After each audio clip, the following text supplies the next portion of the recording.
જો જામનગર લોકસભા બેઠકની વાત કરવામાં આવે તો કોંગ્રેસના ઉમેદવાર છે જેપી મારવિયા તેઓ છે પણ અંતિમ તબક્કાના પ્રસારમાં વ્યસ્ત છે। અત્યારના આપ અહીંયા જોઈ શકશો કે આ પેમ્પલેટ છે તે લોકોને હાથમાં આપી રહ્યા છે અને પ્રચાર પ્રસાર છે આગામી લોકસભાની બેઠક માટે જ્યારે આવતા મંગળવારે મતદાન યોજાવાનું છે ત્યારે તેના માટે થઈ અને જેપી મારવિયા છે તે પ્રચાર કરી રહ્યા છે। આપણી સાથે ઉમેદવાર છે, તમે ખાસ તો પ્રચાર કરી રહ્યા છો, લોકોનો કેવો પ્રતિસાદ છે, આપ શું કહેશો?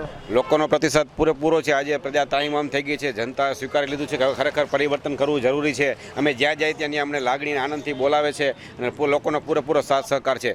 આજે અમે ઉદ્યોગમાં પણ અત્યારે ગયા તો ત્યાં અમે ઉદ્યોગકારોને મળ્યા, તેમના પાયાના પ્રશ્નો હતા, રોડ રસ્તાના પ્રશ્નો હતા, ગટરોના પ્રશ્નો હતા, તેમજ ઉદ્યોગોને વેગ મળે એવા કેન્દ્ર લેવલના પણ પ્રશ્નો હતા। તો પ્રશ્નોને વાચા આપવા માટે અમે તૈયાર હતા અને સાથે સાથે ત્યાંના જે મજૂર કામદાર વર્ગ છે તેઓનો પણ પ્રશ્ન હતો, તેઓને પણ સાંભળો તેમને કાયમ માટે રોટી મળી રહે તેવા પ્રયત્નો। જેપીભાઈ, તમે આ દરેક લોકોને ખાસ તો આ પેમ્પલેટ છે તે આપો છો, આ પેમ્પલેટમાં શું છે અને આ શું એમાં તમે ઉલ્લેખ કર્યો છે, ખાસ શું પ્રચાર એનાથી કરો? સરકાર બનશે તો અમારે કોંગ્રેસની સરકાર બનશે તો અમે ગેરંટી કાર્ડ આપી છે, ગેરંટી કાર્ડ છે અમારા કોંગ્રેસના, એમાં 1 લાખ રૂપિયા પગાર, દેવા મુક્તિ ગણતરી અને 1 લાખ દર વર્ષે મળશે ગરીબ પરિવારને અને 400 રૂપિયા લઘુત્તમ દૈનિક વેતન પણ મળશે ગરીબ વર્ગને જે મજૂરી। તમે જ્યારે લોકોને સમજાવો છો ત્યારે લોકોનો પ્રતિસાદ છે એ ખાસ તો કેવો હોય છે?